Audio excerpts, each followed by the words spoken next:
Craig, thank God I got a hold of you. Listen, I need you to play Sonic Generations. Yes, Sonic Generations. Why? Because there's a bomb strapped to my bike. Yes, it makes perfect sense. Listen, just sit down, play the game, and save my life. Hey, by the way, what are we having for dinner? Oh, the baby potatoes! Yeah, no, that'll be great. Okay, save my life, then make the potatoes, and I'll be there.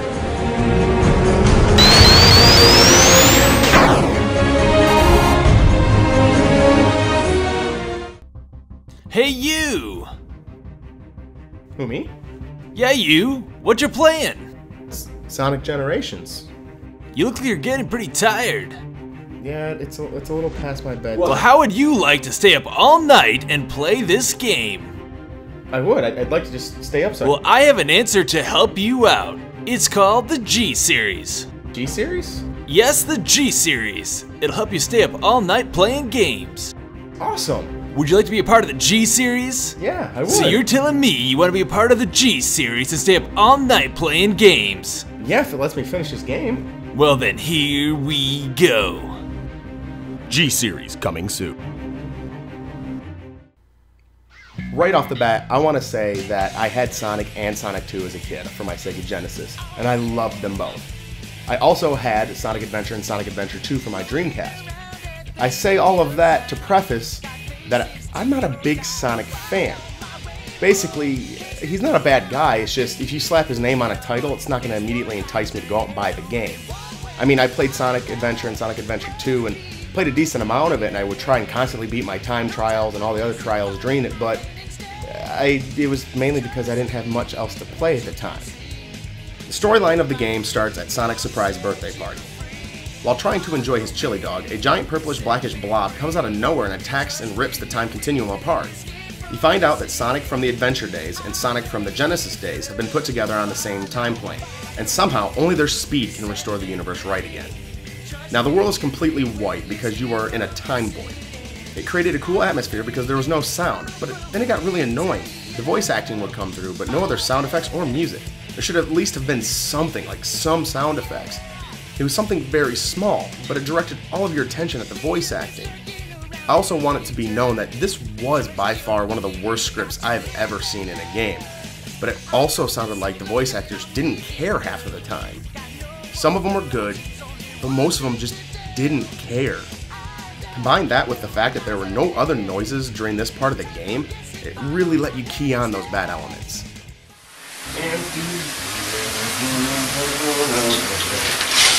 What the hell are you doing? You ready for the second part of the G-Series? No, I'm not. I'm showering, man. But don't you want to finish that game? Yes, but I want to finish my shower first. Well, let me ask you this. Are you a fan of coffee in the morning?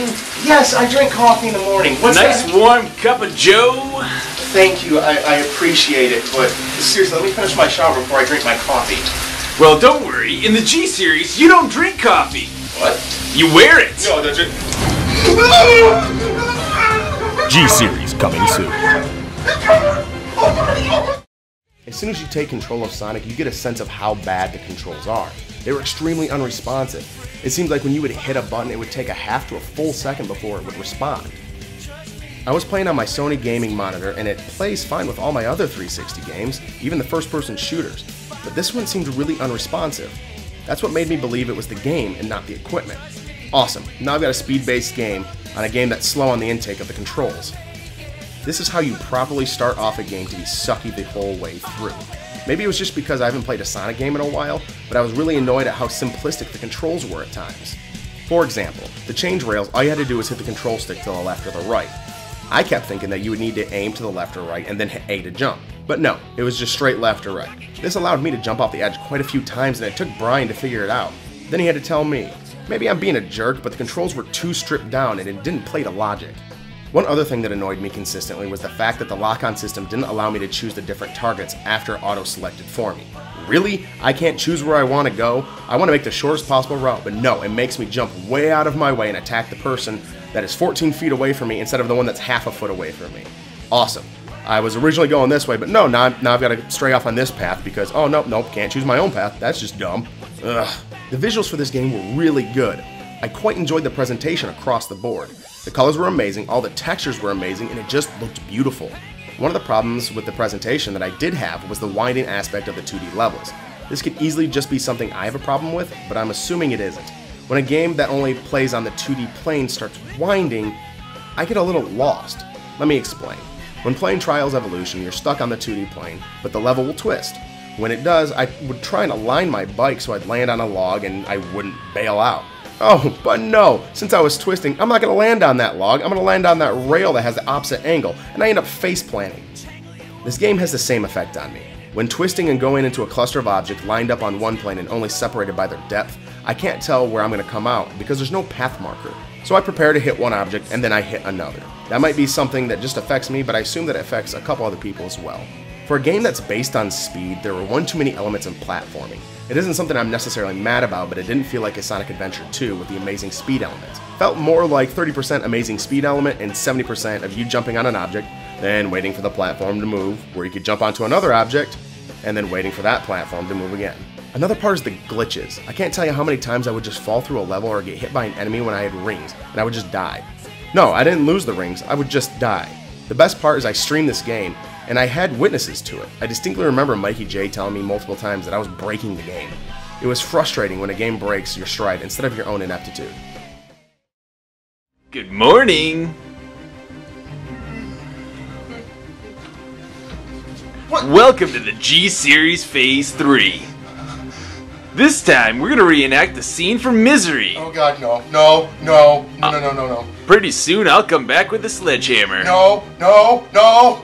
Well, no. Just kidding. This is the G-Series. We just want to wake you up. Oh, thank you. That's why we released a live scorpion inside your bed. No, no, no, no, no! G-Series. No, no! Is it in you? No! Like the scorpion venom? No! G-Series coming soon. Probably the greatest part of this game is the references to all the other Sonic games. From the Green Hill Zone, to the Chemical Plant Zone, to City Escape, to basically reenacting famous parts of many other games, this game is littered with nostalgia. The music is used from previous games, and Brian may have fanboy squealed at multiple moments with the music, then busted out into his own horrible renditions of the song itself. But that's not where the references stop. It was very nice to see all the other cool elements from the other games used during this one. Now I'm going to talk about the final boss. I'm not going to give away any spoilers, but if you just don't want to see anything about it or hear anything about it, then just click up here real quick and skip ahead so you don't have to actually see anything about it. The final boss fight is probably one of the most annoying during the game. It combines all the other annoying elements into one simple boss fight. The voice acting isn't exactly terrible, but the programmers decided to only program about 3 things to be said during this entire fight, and you have to hear them over and over and over. The controls are extremely unresponsive during the fight as well. There would be times I'd be at the bottom or the top of the wormhole, and I would not be able to get myself off of it to save my life, no matter how many times I tried to boost or keep the thumbstick jammed to get me off the wall. You didn't have a sense of what you were supposed to be doing to finish the fight either. You could switch between the 3D plane or the 2D plane, but they never really explained the benefits to each. Also, it tells you to hold the boost button right out of the gate, but it never seems to catch you up to the final boss, nor fall behind when you're not holding it. So what was the point of holding it the whole time? This boss fight was just a combined effort of all the worst parts of the game. Overall, this game is truly just for the Sonic fans at heart. There's nostalgia just jam-packed in this game, but if you're not looking for the nostalgia, it's really not that great. If you're looking for something challenging, it's really not that great either. It's good for what it does, and it brings you back to the Sonic days of old. But as an overall game experience, I can only give it a 2 out of 5.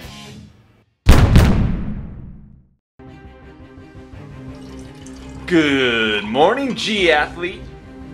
Oh no, no, no, no, no, no, no, no, no, no, no. Aren't you ready to finish up that G-Series? No, just go. I'm done with your G-Series. I don't want to be a part of this anymore. Oh, you're going to be a part of it, because you got to finish that game. No, I'm not finishing. I'm done. I'm done. I don't want to be part of G-Series anymore. No. You can't stop now, because you're at the end of the G-Series, and you signed a verbal contract. No, I didn't. I didn't sign any Awesome. Would you like to be a part of the G-Series? Yeah, I would. So you're telling me you want to be a part of the G-Series and stay up all night playing games? Yeah, if it lets me finish this game. Oh no, I signed a verbal You contract. signed a verbal contract. So this is the part of the G series where you either finish the game I don't want to be part or you die. I want to be done. I want to be done with the G series. Oh no! Don't you want to finish the game? Get the high score? Here, this'll help. Put this on. Put on the hat. Now sing us a country song about loving video games and the G series. I don't want to. Do it. Oh my god. And there's loving in this country road, and there's video games to play, and I don't want to be here anymore. There's so many other ways. Well, that's a pretty good singing for a G series Supreme member. Congratulations, Craig. You just completed the G series. Please shoot me now. I don't want to be a part of this anymore. G Series available now at your local convenience store.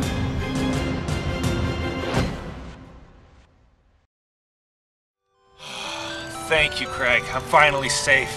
I'm almost home and I'm just...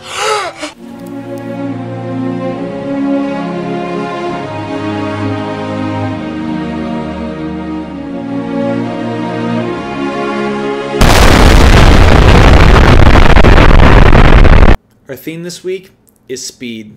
It's a very powerful drug that ruins many people's lives and ruins many What? I'm sorry. Our theme this week is actually Speed, as in, you know, Speed, the movie featuring Keanu Reeves.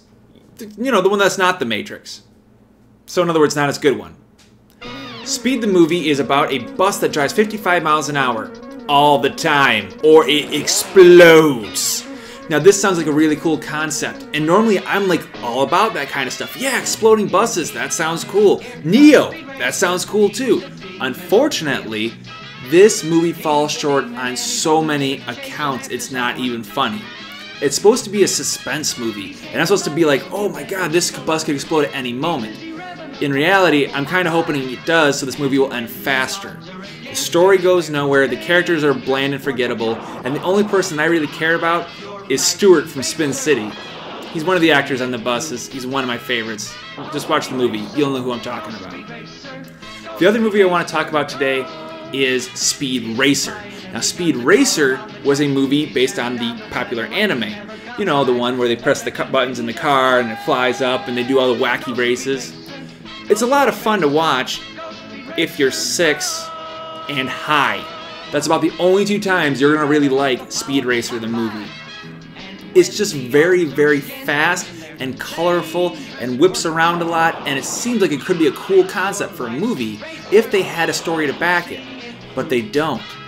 Same problems. No good storyline, no good actors, no good dialogue. Both movies are very, very low on my list, and I cannot really recommend either of them.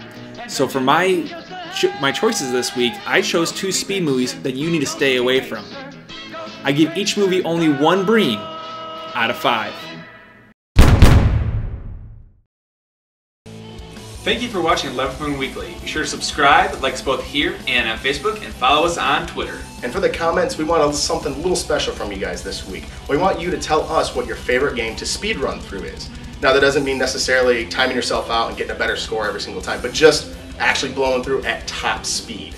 Now, everybody has their favorite. Me personally, I love running through Mega Man 6. I love to speedrun that game. It's one of my personal favorites. And for me, Mega Man X. As you guys saw a couple weeks ago, that was kind of what I chose for all that whole thing. So we'd love to hear from you guys to see what that is. And we'd also love to hear any questions you would have for us. We're still planning out our next podcast, but we want questions from you guys, something that we can actually answer that you guys are curious about. So if you could, leave a comment about your speed race and about your questions for the next podcast. Thank you for watching.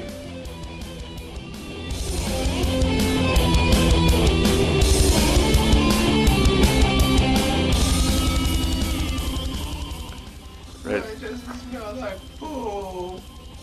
Our theme this week is speed. Our theme this week is speed. Our theme this week is speed. I feel like we're just gonna like portrait mode or just Well, hello there. Welcome. Thank you for watching 11th Moon. It was such a delight. We loved having you and entertaining Please you. come back again. If you could subscribe. And like us both here and on Facebook. Follow us on Twitter. And leave one of those fancy comments down below. Thank you, and we will see you next week. Thanks again. Free copy. You wear it. What? You wear it. Oh no.